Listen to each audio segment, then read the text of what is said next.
சில இடங்கள்ல கொடுக்கறதுக்கு மனசு இருந்தாலும் குடும்பம் விடாது, மனைவி விட மாட்டா, சண்டை பிடிப்பா. ஆனா இவர விஷயத்துல உண்மையில இந்த கலாச்சாரம் அரசியலுக்கு வருமாக இருந்தால் இன்னைக்கு ஏழைகள் யாருமே இருக்க மாட்டாங்க. நாடு நல்லா இருக்கும், பொருளாதாரம் நல்லா இருக்கும்.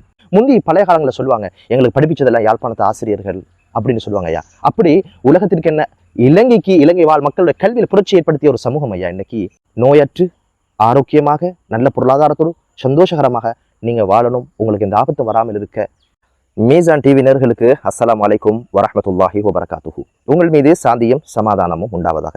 இந்த காணொலி எதை பற்றியதுன்னு கேட்டிங்கன்னா, யாழ் மாவட்டத்தில் ஒரு ஐயா ஒரு சில தினங்களில் 300 கோடி பணத்தை மக்களுக்கு பகிர்ந்தளிச்ச ஒரு விஷயம் சோசியல் மீடியாவில் பார்க்க கிடைச்சிச்சு. உண்மையில் இது நிஜமா இல்லை சினிமாவா அப்படின்னு பல்வேறு கேள்விகள் எனக்குள்ளே எழுந்துச்சு. அவர் கொடுத்த விதம், மக்கள் பெற்ற விதம், இது மனிதனால் முடியுமா இந்த நாட்டில் எல்லாம் அப்படின்னு யோசிக்கிற நேரத்தில் உண்மையிலே சந்தேகம் வர்றது நியாயமானது. உண்மையிலே கண்ணெல்லாம் கசக்கி ஊர்ந்து கவனிச்சதை தெரியுது, நிஜத்தில் ஒரு விஷயம் நடந்திருக்கு அப்படின்றது. அதை பற்றிய காணொலி தான் இது. இதுவரைக்கும் எங்களுடைய சேனலை யாரெல்லாம் சப்ஸ்கிரைப் பண்ணலையோ அவங்க எங்களுடைய சேனலை சப்ஸ்கிரைப் பண்ணி வைங்க. எங்களுடைய பயனுள்ள காணொலிகள் உங்களை வந்து சேரும். சரி, இந்த வீடியோவில் ஏன் இதை பற்றி பேசணும் அப்படின்னு கேட்டிங்கன்னா, இன்னைக்கு மக்கள் படுற துயரங்கள், துன்பங்கள், உண்மையில் ஒவ்வொரு நாடும் ஏழைகளுடைய கஷ்டங்கள் அது கூடிட்டே போகிற மாதிரி தான் இருக்குது. இந்த கலாச்சாரம் அரசியலில் வரணும் என்றது எனது அபிப்பிராயம். ஒவ்வொரு அரசியல்வாதியும் இப்படியான பண்புள்ளவங்களை மாறிட்டா இந்த நாட்டில் கஷ்டங்கள், துன்பங்கள்ன்றது லேசாக துடைக்கப்படும் என்ற ஒரு நோக்கத்தில் தான் இந்த காணொலி பதிவேற்றம் செய்யப்படுது. இவர் பேர் தியாகேந்திரன். தியாகின்னு சுருக்கமாக சொல்வார். உண்மையில் அவர் ஒரு தியாகி தான், சமூகத்துக்கான தியாகி, தன் வாழ்க்கையில் ஒரு தியாகி. இவர் சின்ன பருவத்தில் ஸ்போர்ட்ஸில் ரொம்ப ஆர்வம் உள்ளவர், குறும்புத்தனமான ஒரு பிள்ளை. அடிக்கடி அவர் பேட்டிகளில் சொல்லியிருக்கிறாரு, உண்மையிலே மூத்தவங்க சொல்கிற மாதிரி குறும்புள்ளவன் பயனுள்ள குழந்தையாக மாறுவான் அப்படின்றது மாதிரி இன்னைக்கு சமூகத்தில் ஒரு சொத்தாக இந்த மனிதர் மாறி இருக்கிறார் என்பது வரவேற்கத்தக்க விஷயம். இவருக்கு எங்கிருந்து இந்த பண்பாடுகள் கிடைச்ச, சொந்த பணத்திலிருந்து இவ்வளவு தூரம் ஏழைகளுடைய கஷ்டங்களை துடைக்கணுன்ற உணர்வு வந்ததுன்றது ஒரு சாதாரண விஷயமே கிடையாது. அப்படி பார்க்குற நேரம் இவர் கல்வி பயணத்தில் ஸ்போர்ட்ஸில் ரொம்ப ஜொலிக்கிற ஒரு மாணவனாக மாறுறாரு. அந்த பாடசாலைக்கு மிகப்பெரிய கீர்த்தியெல்லாம் உண்டு பண்ணுறாரு. அதுக்கப்புறம் கண்டிக்கு போகிறாரு, LLB செய்யணும்னு. அந்த பயணம் அப்படி தொடரும் போது வெளிநாட்டுக்கான ஒரு தேவை ஏற்பட்டு வெளிநாடு போகிறாரு உழைக்கிறதுக்காக. அதிக காலம் சுவிஸில் 40க்கும் அதிகமான வருஷங்கள் சுவிஸில் காலத்தை கழிக்கிறாரு. ஒரு கள்ளங்கப்படம் இல்லாத மனசு. யாருமே எப்படி உழைச்ச தொழில் ரீதியான தர்மங்களை யாரும் சொல்றது இல்லை. நான் பப்ளிக் அவர் சொல்றாரு, நான் இதில் இப்படி உழைச்சேன் அப்படின்றது. அந்த மனசு இருக்குதே, அது ஒரு சாதாரண விஷயம் கிடையாது. நான் பெற்ற இன்பம் எல்லாரும் பெறணும் அப்படின்னு ஒரு நல்ல நோக்கம் தான். அந்த நல்ல மனசு அவர் தொழில் ரீதியாக எப்படியெல்லாம் முன்னேறினார் அப்படின்னு விஷயம் எல்லாம் சொல்றாரு. சொல்லிப்போட்டு இப்போ அவர் 7 வருஷங்களாக தொடர்ச்சியாக ஏழைகளோட துயர துடைக்கிற மிகப்பெரிய ஒரு பணியில அவர் இணைஞ்சு செயல்படுறாரு அப்படின்னு ஒரு விஷயம் தெரிய வருது. குறித்த தினத்துல மட்டும் 300 கோடி ரூபாயை தேவைகளை கருத்துல கொண்டு நல்ல அழகான ஒரு சிஸ்டத்துல டோக்கன் கொடுத்து மக்களுக்கு சிரமம் இல்லாம, அவருக்கு சிரமம் இல்லாம அவர் கொடுத்து உதவுறாரு. அவரை பேட்டியில பல இடங்கள்ல சொன்ன ஒரு விஷயம் தான், அவரு ஏழைகளுக்கு கொடுக்கணும், நான் கொடுத்துட்டே இருப்பேன் அப்படின்னு ஒரு விஷயம் சொல்றாரு. எது வரைக்கும் கொடுப்பீங்க அப்படின்னு கேட்டதுக்கு இறக்கும் வரை கொடுப்பேன் அப்படின்னு சொல்றாரு. அப்ப அதுல அவர் சொல்றாரு, தர்மம் செய்யும்போது குறையாதா, அது குறையாது அப்படின்னு ஒரு ஆணித்தரமான உறுதியில் இருக்கிறாரு. ரசூலுல்லாஹி ஸல்லல்லாஹு அலைஹி வஸல்லம் அவங்க சொன்னாங்க, சதகாவின் மூலம் பணம் குறைவதில்லை. குர்ஆன் சொல்லுது, சதகா என்பது பன்மடங்காக அல்லாஹ் அதை பெருக்குவான் என்று குர்ஆன் சொல்லுது. உண்மையிலே அதை பிராக்டிக்கலா அவர் அனுபவிச்சிருக்கிறாரு. கொடுக்க கிடைக்க முடியாது. நம்மளோட தேவைக்கு அப்பால நமக்கு பொருளாதாரம் கிடைக்குது அப்படின்னு சொன்னா அது வேறொரு தேவைக்காக தந்ததுதான். அது பிறருக்கு நம்மூடாக கொடுக்கணும் அப்படின்னு ஒரு விஷயத்தை அவர் உணர்ந்திருக்கிறாரு. அதுதான் யதார்த்தம். ஆனா அன்னைக்கு எப்படி அரசியல்வாதியா இருக்கலாம், பணம் படைச்சவங்களா இருக்கலாம், 1 கோடியை 2 கோடி ஆக்குறதுக்கு வழி என்ன, 3 கோடியை 4 கோடி ஆக்குறதுக்கான வழி என்ன, யாரை சுரண்டி பணம் சம்பாதிக்கலாம் அப்படின்னு யோசிக்கிற இடத்துல இன்னைக்கு அப்படித்தான் கலாச்சாரம் இருக்கு. கடனா கொடுத்தா கூட திரும்ப கேட்கும்போது கோவிச்சு கொள்றான், கடன் தந்ததாக கூட நினைக்கிறான் இல்லை, அப்படி ஒன்றும் இல்லையே என்று சொல்ற அளவுக்கு மனிதனுடைய பண்பாடுகள் மாறி இருக்கு.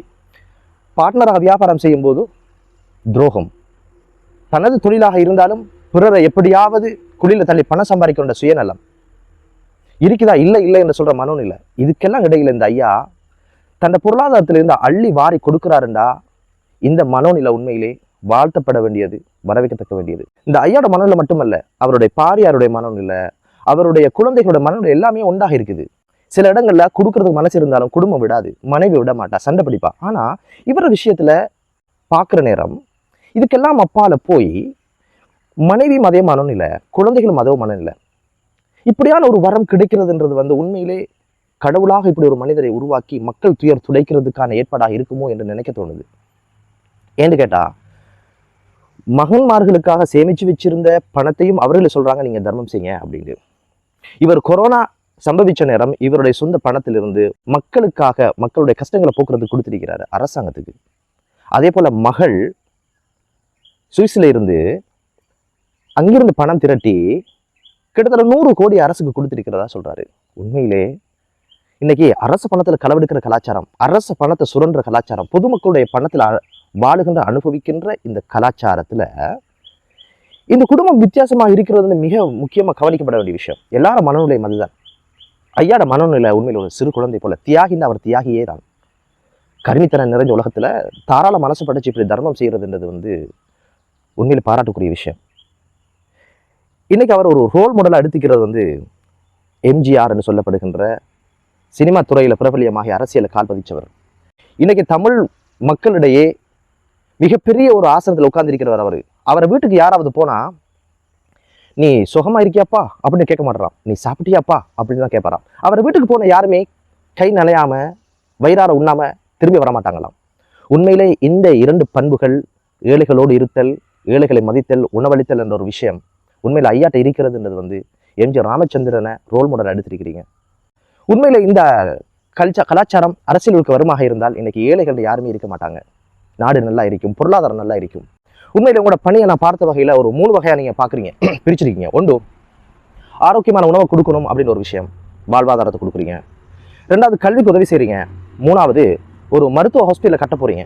ஒரு சமூகத்துக்கு தேவையான பிரதானமான 3 விஷயங்கள், அடிப்படையான விஷயம், இன்றியமையாத விஷயங்கள் இந்த 3 ஒரு நாட்டில் தாராளமாக கிடைச்சா அந்த மக்கள் ஆரோக்கியமாகவும் நல்ல ஒரு வாழ்க்கையை வாழ்வாங்க. அந்த ஒரு விஷயத்தை நீங்க கையில் எடுத்திருக்கிறீங்க ஐயா, வாழ்த்துக்கள்.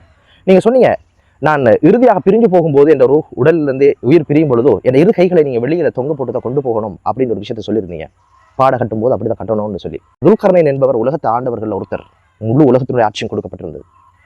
இவர் சொல்லும்போது சொன்னாரு, நான் இறக்கும்போது என் கைகளை நீங்க வெளியில போட்டு தான் நீங்க கொண்டு போகணும். நான் உலகத்துக்கு ஒரு செய்தியை சொல்லணும். என்ன செய்தினா, உலகத்தை ஆண்ட துல்கர்ணைன் வெறும் கையோடு கல்லறைக்கு செல்கிறான் என்ற செய்தியை சொல்லணும். இந்த சிந்தனை யாருக்கெல்லாம் இருந்ததோ அவங்க எல்லாரும் தர்மத்துல மிகப்பெரிய புள்ளிகளாக இருந்திருக்கிறாங்க ஐயா. உண்மையிலே உங்களை பத்தி பேசுறதுல மீசான் டிவி பெருமை கொள்ளுது. கண்டிப்பா உங்களோட பணி தொடரணும். ஆனா ஒரு விஷயம் சொன்னீங்க, இறக்கும் வரைக்கும் கொடுப்பேன் அப்படின்னு சொன்னீங்க. இல்லையா, இறந்ததுக்கு பிறகும் கொடுக்கணும், அதுக்கான வழிகள் இருக்கு என்பதை மீசான் ரிக்வெஸ்டாக உங்களிடம் வைக்கிறது. அது என்ன தெரியுமா, இதை ஒரு தொண்டு நிறுவனமாக நீங்க ரிஜிஸ்டர் பண்ணுங்க, இதுக்கு ஒரு நிர்வாகத்தை வைங்க, அதை ஒஃபிஷியலா நீங்க அதை இயக்குங்க. உங்களோட மரணத்துக்கு பிறகும் அதுக்கான வருவாய்கள் வர மாதிரி ஒரு விஷயத்தை செஞ்சுட்டு போங்க. அதுல இருந்து கல்வி, மருத்துவம் இப்படியான விஷயங்களுக்கு நீங்க ஒரு பயணத்தை ஆரம்பிக்கணும். இது இதோட முடியக்கூடாதையா. ஏன்டா யாழ்ல இன்னைக்கு நாங்க பாக்குறோம், யுத்தத்துக்கு பிறகு எப்படியாவது அந்த மக்கள் வெளியே வருவாங்கன்னு யோசிக்கிறோம். ஆனா திட்டமிட்டோ அல்லது ஏதோ ஒரு வகையில போதைகள் அங்க கொடுக்கப்பட்டு அங்கங்கே குழுக்களாக எல்லாத்துக்கும் வெட்டுக்குத்து, எல்லாத்துக்கும் சண்டை அப்படின்னு ஒரு வாலிபம் இன்னைக்கு ஏதோ ஒரு வகையில பேத்துட்டு இருக்கையா. இதுக்கெல்லாம் காரணம் பொருளாதாரம் தான்.